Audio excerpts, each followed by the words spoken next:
This is a Scream Queen production.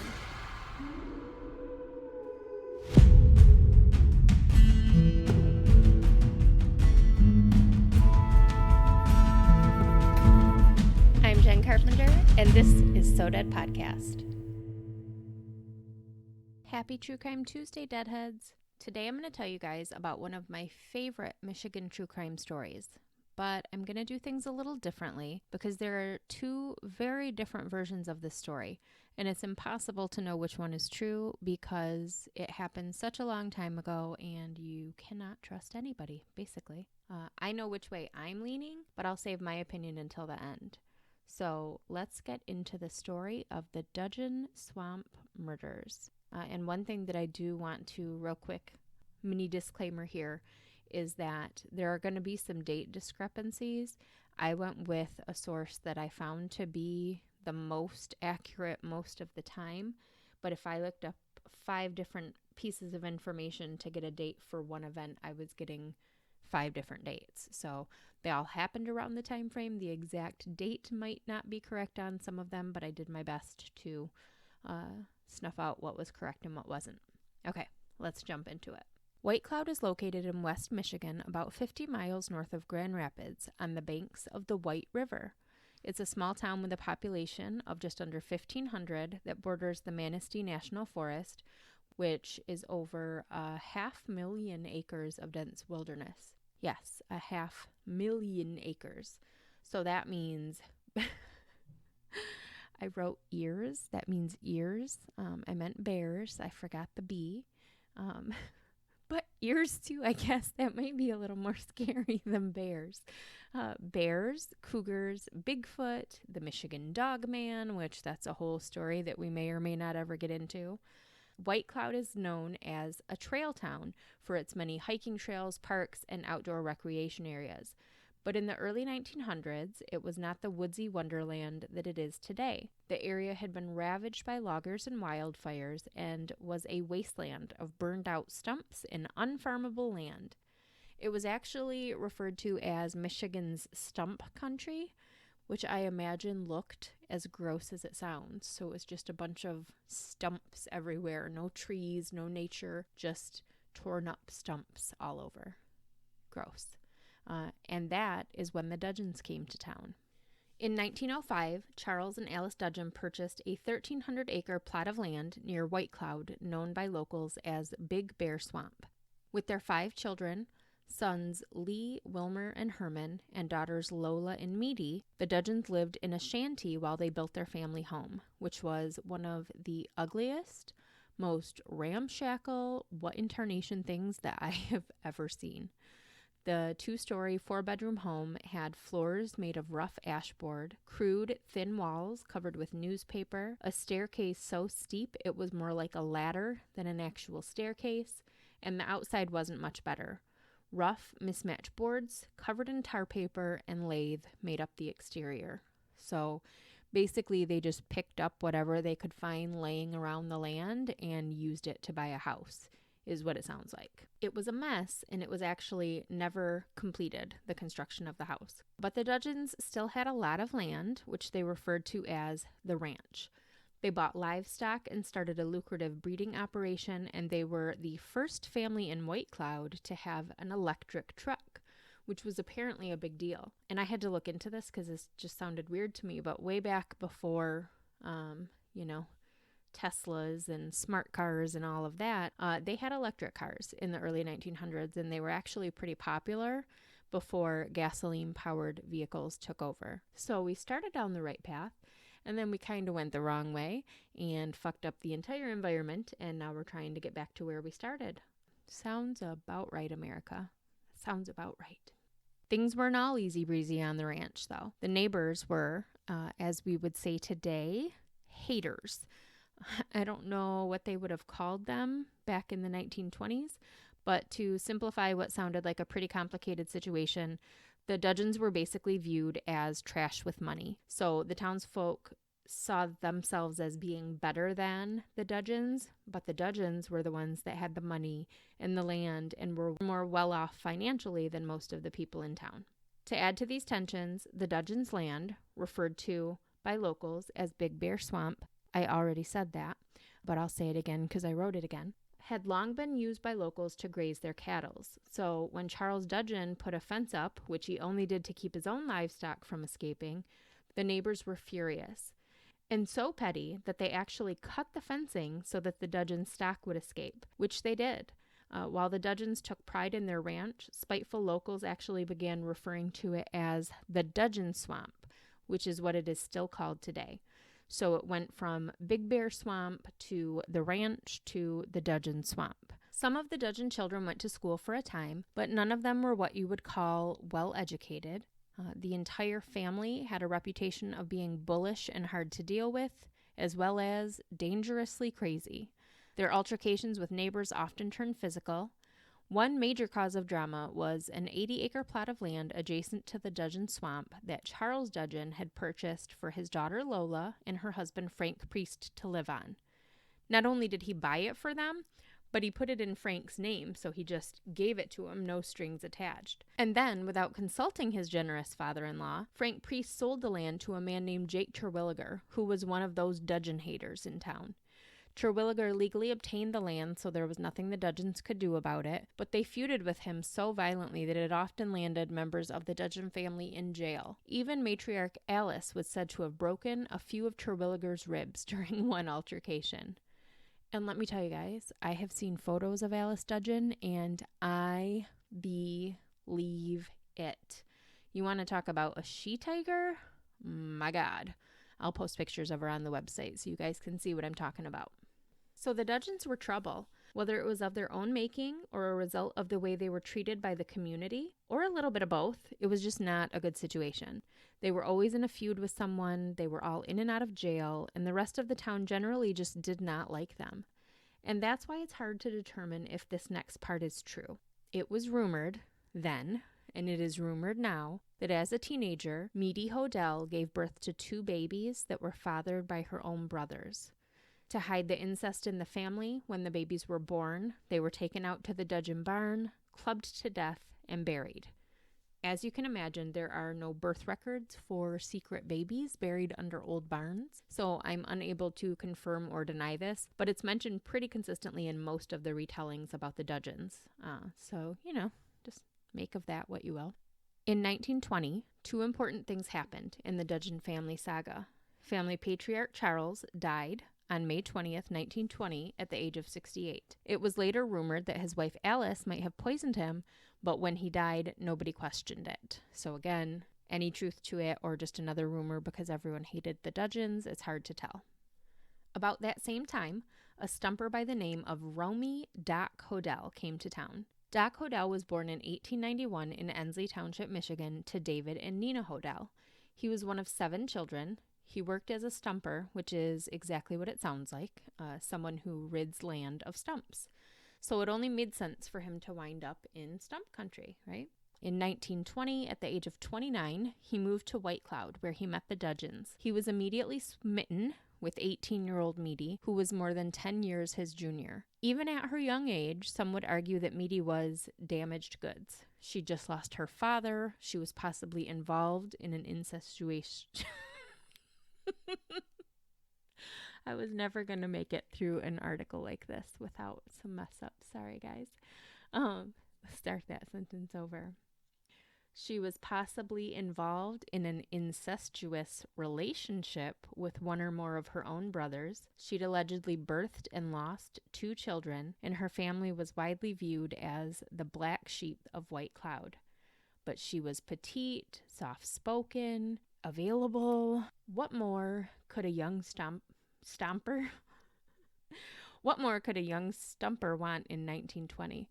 I promise I'm not going to let this one go off the rails, guys. That was the last one. On March 29th, 1921, Doc and Meady were married. The couple was so poor that Meady's brother Lee, who was possibly the father of one of her murdered babies, had to pay for the marriage license. To complicate matters further, Meady was said to have an on and off relationship with a friend and co-worker of her brother's, a man by the name of Carl Sailors. Doc and Meady moved over 20 times during their first year of marriage. 20 times? I moved a lot when I was young, but Jesus Christ. 20 times in a year. I guess, though, they were really poor, so they probably had like a couple pair of pantaloons, some bloomers, a pair of shoes to share between them. No, I don't know. Yeah, 20 times they moved. One of those times was to the Terwilliger farm, which was that parcel of land that Meady's dad had purchased and Meady's brother-in-law had sold. So they actually had to pay to rent a house on their own land on a plot that Meady's family had paid for in the first place. This also meant that they basically lived on the Dudgeon Swamp, just their own little piece of it. Doc and Meady were in dire straits due to the fact that Doc's stumping business was failing when his father came to stay with them in January of 1922. So they met in 1920, they got married in 1921, they were poor as shit. They lived in a little shack on the Dudgeon Swamp that they were renting from someone besides their family, even though it was their family's land. And then Doc's family came to stay with them in the beginning of 1922. David Hodel was 67 years old, recently separated from his wife, and ailing after a recent stroke when he moved in with Doc and Meady. His plan was to stay with them for a few months, then go spend some time with another of his children who lived a few miles down the road. So basically, I took care of you fuckers for the first 18 years of your life. Now you guys are going to take turns taking care of me. Sounds fair. On February 4th, 1922, David Hodel was carrying firewood from the house to the shed when he collapsed in the yard. Neighbors heard Meady screaming for help as she ran to her father-in-law's aid, but it was too late. David Hodel was dead. The town doctor was sent for. He arrived, took note of David Hodel's age and failing health, and determined he died from either a heart attack or apoplexy, which today we call a stroke, probably because nobody can pronounce the word apoplexy, and I am most likely pronouncing it wrong. David didn't have so much as a suit to be buried in, so Lee Dudgeon, Meady's brother, donated his suit jacket, Doc Hodel donated a pair of his work pants, and the undertaker donated a shirt. It's really fucking sad. David Hodel was buried in a modest ceremony, but he wouldn't stay buried for long, because less than 3 months later, there would be another death at the Dudgeon Swamp. Things did not get better for Doc and Meady following David's death. They had to move back into the Dudgeon shack with Meady's mother and brothers. Doc had a debt of $1,800 coming due to a creditor with no way to pay it. Meady had begun spending time with her ex-lover, Carl Sailors, again, and Romy was extremely jealous. I would imagine that he was probably jealous of Meady's brothers as well. I'm sure that he'd heard the rumors about her alleged relationships with them, since the people around town loved to spread rumors about the Dudgeons. Unable to find stumping work in White Cloud, Romy contracted a job in the town of Wooster, which was only about 17 miles from White Cloud. Wooster. That sounds like a town you would find in Boston, not in northern Michigan, but okay. I wonder if it's still there. I should have looked that up. That's not for you guys to do. That's for me to do the work, right?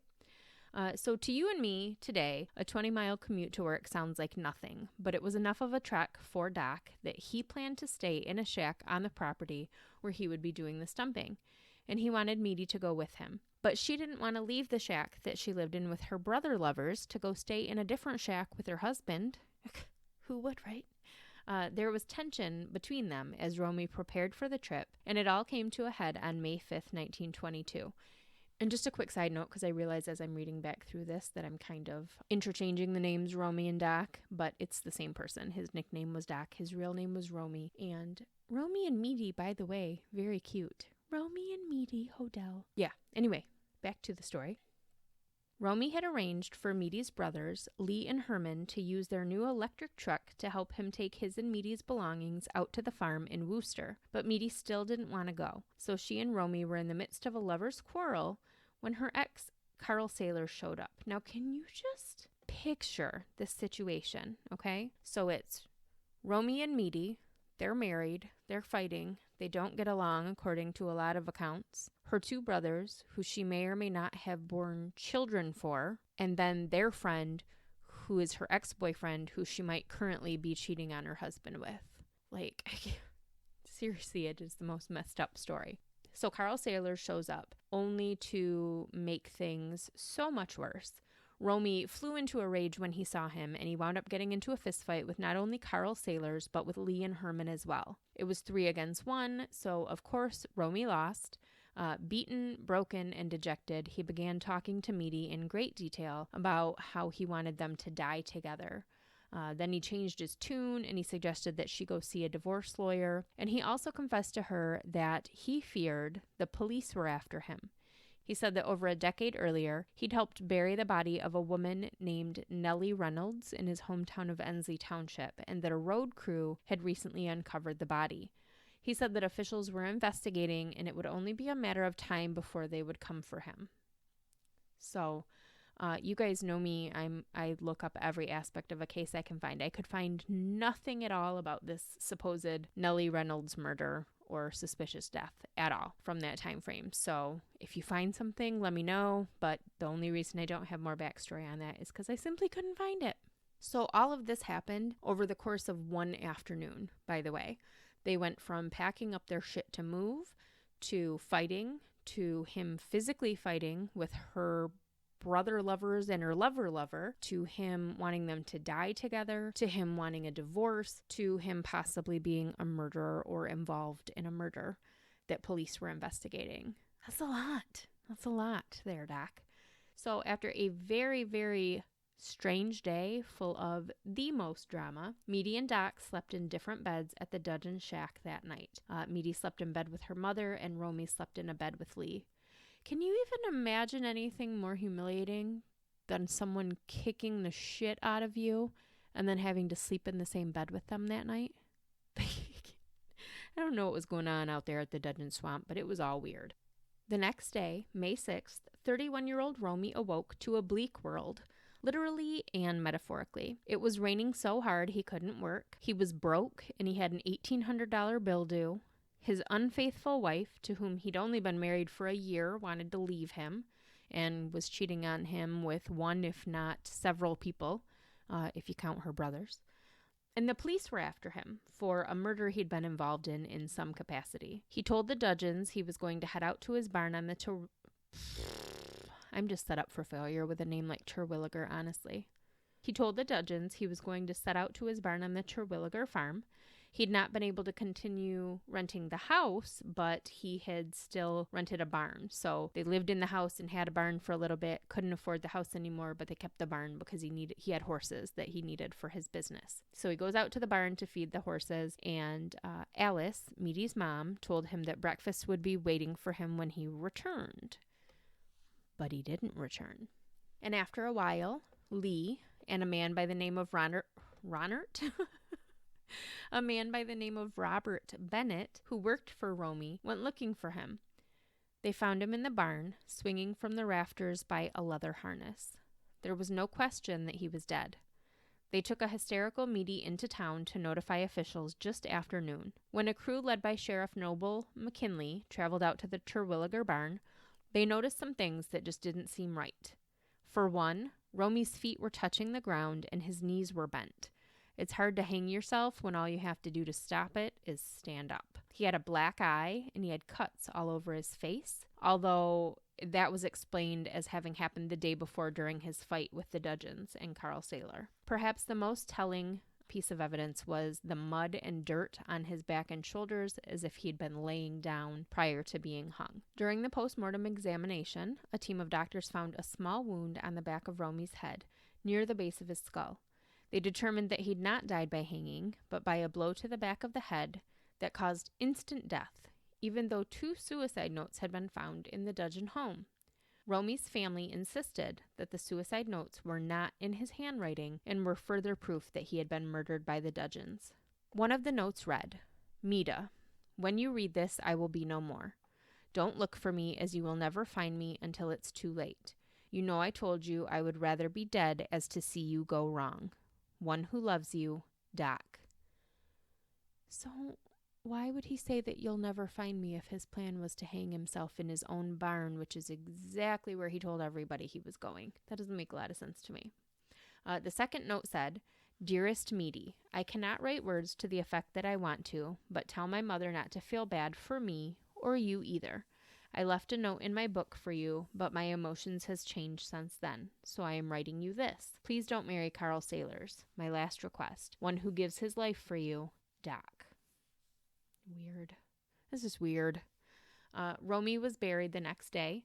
Tensions were so high between the Dudgeons and the Hodells that police frisked mourners at the funeral for weapons. The day after that, Romy's hired hand, Robert Bennett, one of the men who'd found the body, was arrested for Romy's murder, but he was quickly released because police had absolutely no evidence on which to hold him. The talk around town was that those crazy Dudgeons were responsible, not only for the death of Romy Hodel, but also for the death of his father a couple months earlier. So something that hadn't even been questioned when it happened, now that Romy's dead too, they're going back and saying, wait a minute, they're both dead. They both died within a couple months on the Dudgeon Swamp, so the Dudgeons must have killed them both. Police investigated and questioned the Dudgeons on many occasions, but no further arrests were made.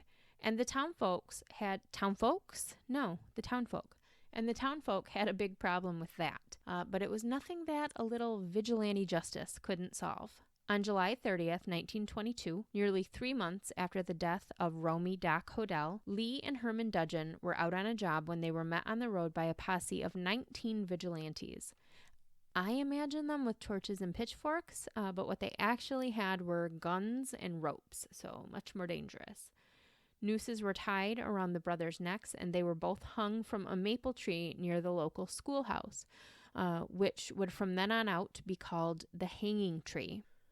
The Dudgeons were beaten and tortured. Every time the nooses were tightened around their necks, they agreed to confess. But once the nooses were loosened, they would refuse.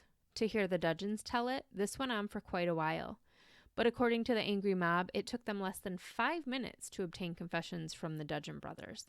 The town's justice of the peace / undertaker, so he was a man of many hats, or at least a man of 2 hats. He was summoned to the schoolhouse to lay witness to a written confession that claimed Robert Bennett, Romy's employee, had killed his boss and then threatened the Dudgeons with violence if they didn't help him hang the body in the Terwilliger barn and make it look like suicide.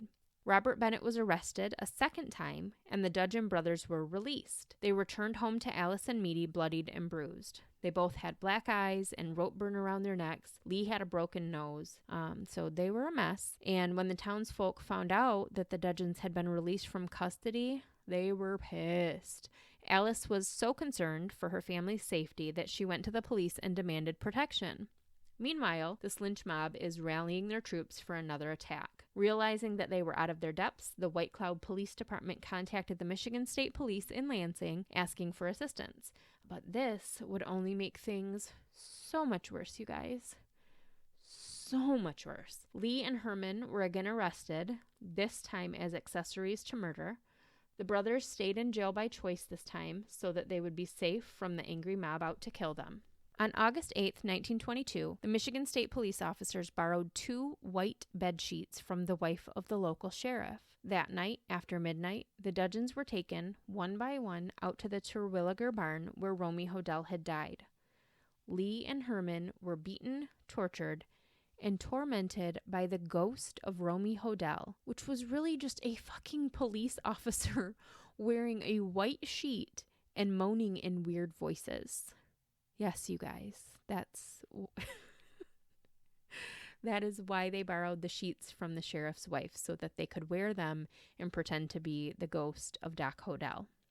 Both brothers eventually gave the confession that police wanted. They said that Meady and Alice had killed Romy Hodel, and they'd helped to cover it up after the fact. Armed with this confession, it was Meady's turn for the ghost barn.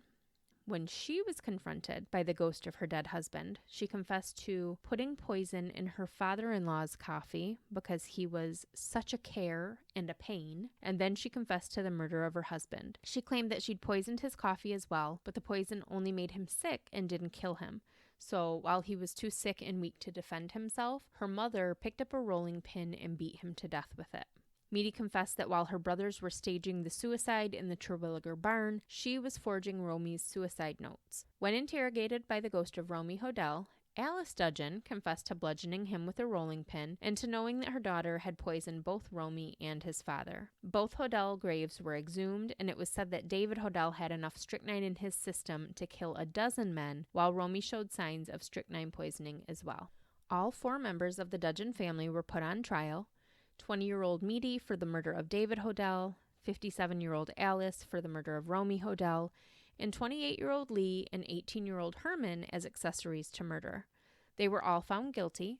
Meady and Alice, it should be pointed out, were found guilty by all male juries because of fucking course they were. During the trials, their family home was burned to the ground. Lawyers for all members of the Dudgeon family filed appeals on the ground that you cannot obtain a fucking confession by pretending to be a ghost.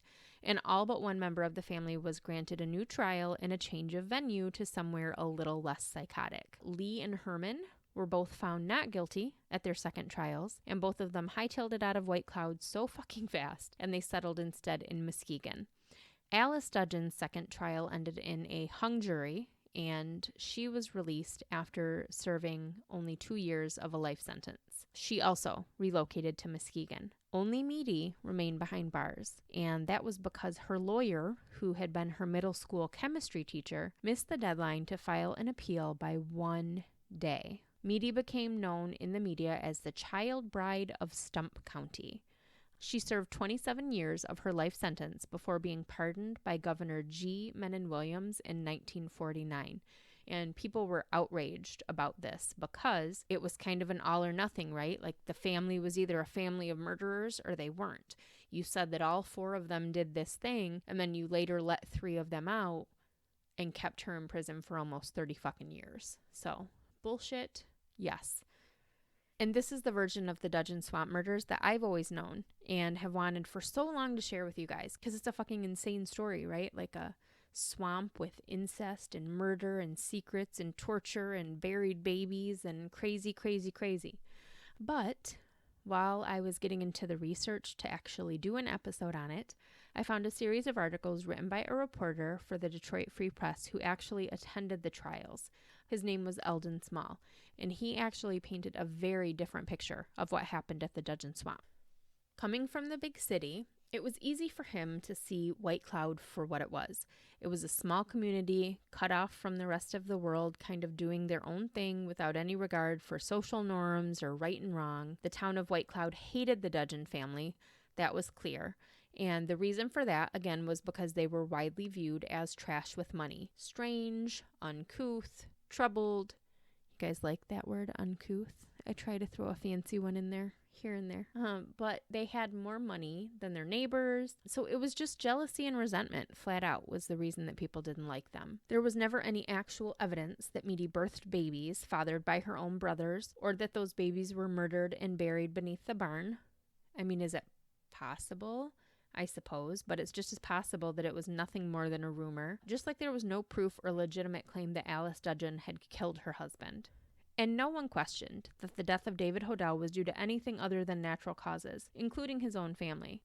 At first, it's true that a medical expert did testify at the trial that his body was found full of strychnine, but several other medical experts testified for the defense and discounted those findings. And here's something interesting. So the same medical expert testified that Romy had been poisoned as well. So the state used the same expert for both trials. Here's my evidence that Romy was poisoned. Here's my evidence that David was poisoned. And in Romy's trial, the judge, the same judge that presided over the trial for the murder of Doc Hodel.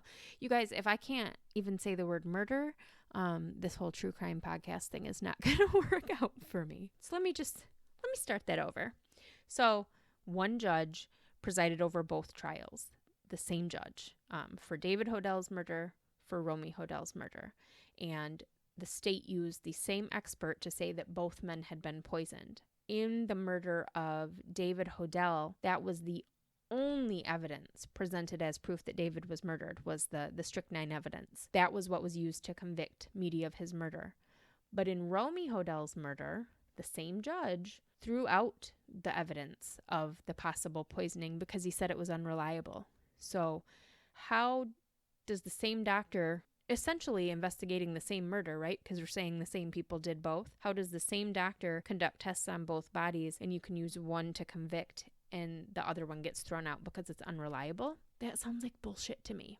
And then there were the confessions. So I guess the only other evidence to convict Meady besides that bullshit strychnine evidence was her confession, which she gave in the middle of the night, alone in a barn with dozens of police officers and the ghost of her dead husband screaming in her face. As soon as she was out of that environment, She recanted her confession.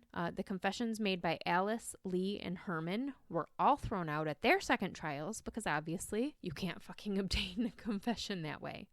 So only Meady wasn't granted a new trial in a town that wasn't poisoned and prejudiced against her through no fault of her own.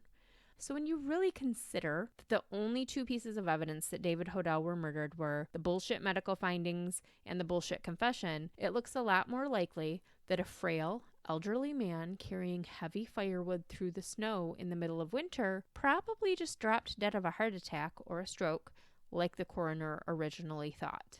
And as for the murder of Romy Hodel, witnesses to when the Dudgeons arrived in town to report the death described Meady as hysterical and despondent.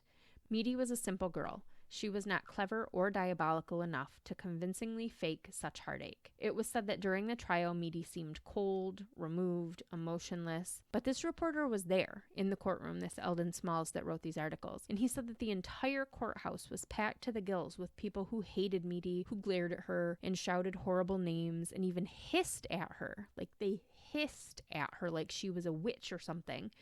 So she checked out mentally because she had to, not because she didn't care, not because she was a cold-blooded murderer, but because she had to black out all that was going on around her to try to keep some sense of sanity.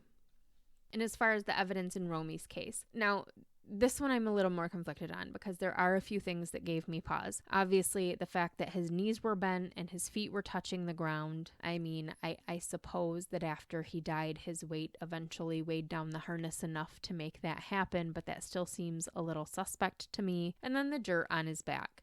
Could he have just been wearing a dirty shirt? Yes, but it was described as being located in a way that it looked as though he'd been drug across the ground on his back. So this series of articles that I read by Eldon Smalls actually did nothing to try to explain any of that away, but there was other crucial evidence that was discounted, like the wound on the back of Romy's head near the base of his skull. This was positioned near where the buckle of the harness would have been fastened and was not inconsistent with an injury that might have been caused by such a contraption. In fact, multiple experts testified that if that particular injury was caused by being hit with a rolling pin, there was absolutely no chance that it could have caused death. And those two forged suicide notes, while Romy's family testified that it wasn't his handwriting, an actual handwriting expert concluded that it was, and that the notes were genuine. But this evidence was not allowed into the trial, which is crazy because it was the prosecution that chose this particular expert to analyze it. So the state sent these suicide notes to one of the most renowned experts on handwriting analysis in the country that worked on federal cases, that was very highly respected. And they did it to strengthen their case and say, look at this, these are fake, right? And when the guy was like, actually, no, these are real, they were like, oh, well, we can't use them as evidence. And the judge sided with them. The defense then wanted them entered as evidence, and the prosecution was like, no, I don't think so. Even though if it had been proved that they were fake, they absolutely would have entered the suicide notes into evidence. So it's all a mess. It's all bullshit. The confessions, obviously, were all nonsense. Lee and Herman Dudgeon gave their first confessions with nooses tied around their necks. Objection, Your Honor. And the next round of confessions by the Dudgeon family were given under extreme duress while being tormented by a police officer dressed in a sheet in a desolate barn in the middle of the night, pretending to be the ghost of the dead man. Again, objection, Your Honor. The police framed this as the women were haunted by ghosts until they confessed. Like some sort of telltale heart situation where it was weighing on their consciences, but the truth was the women were tortured by a fake ghost for hours until they confessed. So they weren't being haunted by a ghost in like an abject way.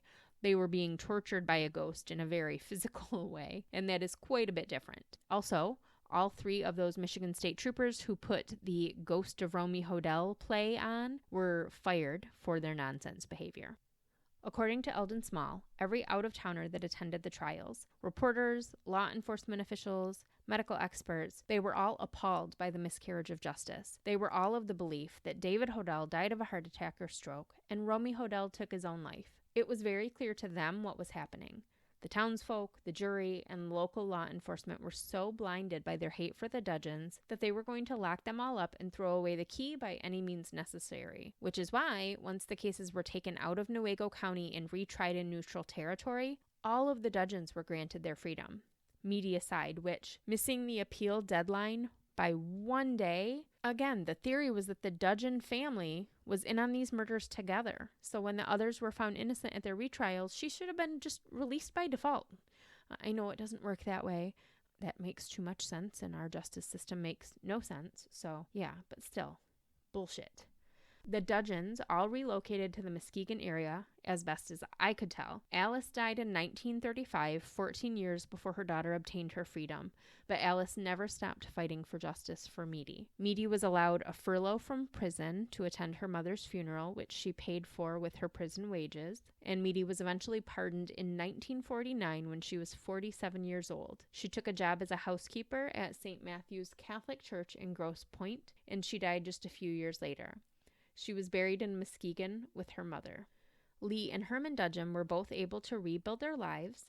They got married. They had kids, grandkids. Herman died in 1973 when he was 69 years old, and Lee died in 1977 when he was 83. Now, Lee is buried in Lakeside Cemetery in Muskegon. So if I had to guess, I'd say that's where Alice and Meady are as well, but I couldn't find any evidence of that. And I did not have time to go to Muskegon this week, so sorry, guys.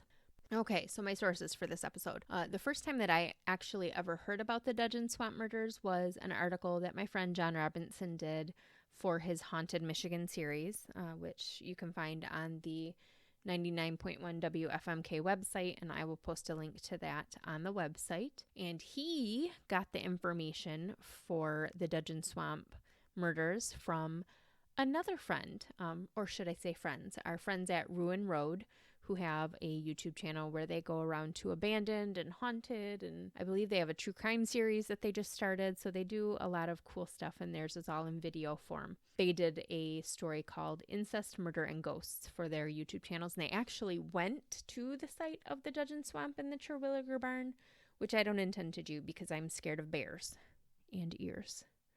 There was, what else?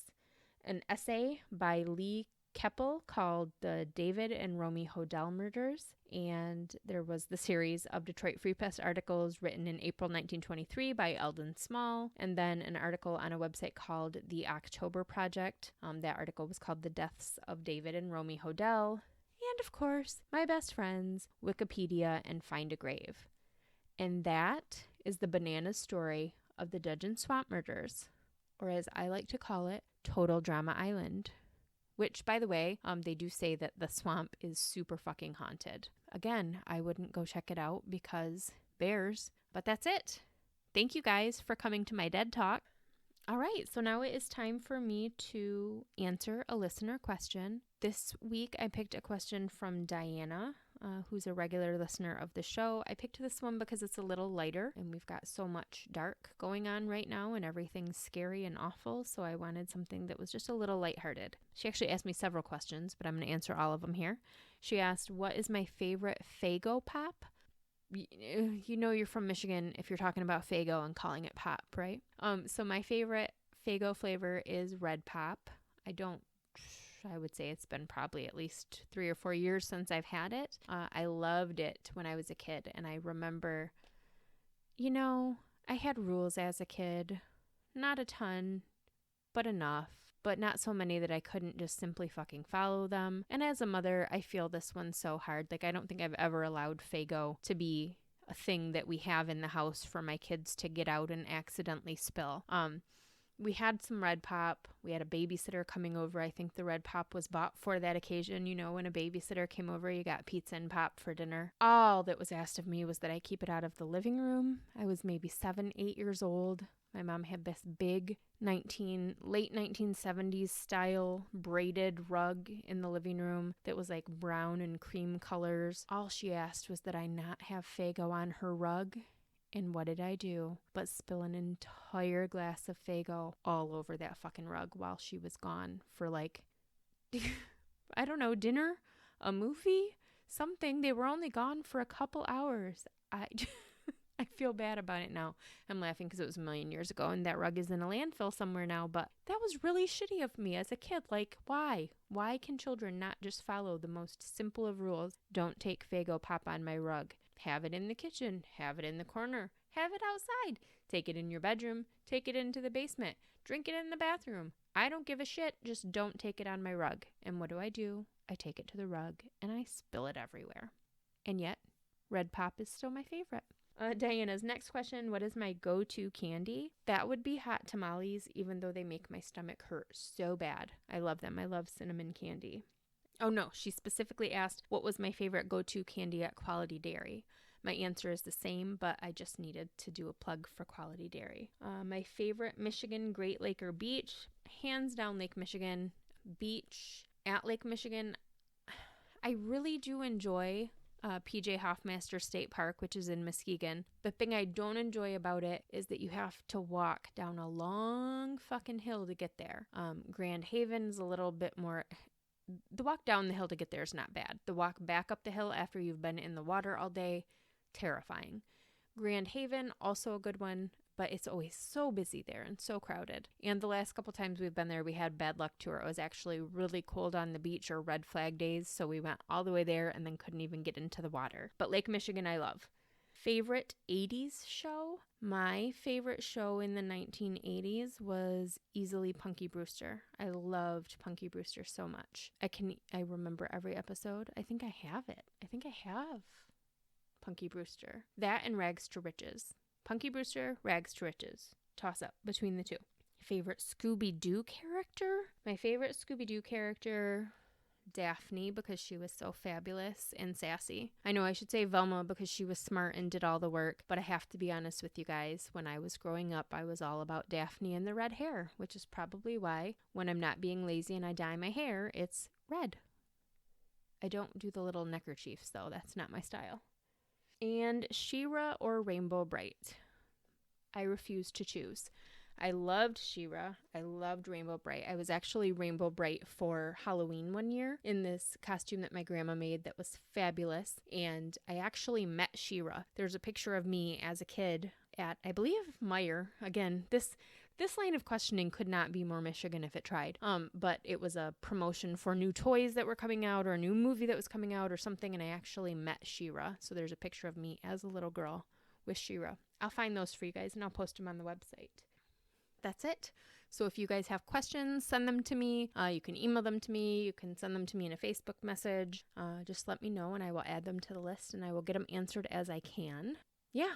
So thank you guys so much for joining me today. Please remember to rate, review, and subscribe to the podcast wherever you listen. You can find me on Facebook, Instagram, Twitter, Pinterest, and YouTube under So Dead Podcast.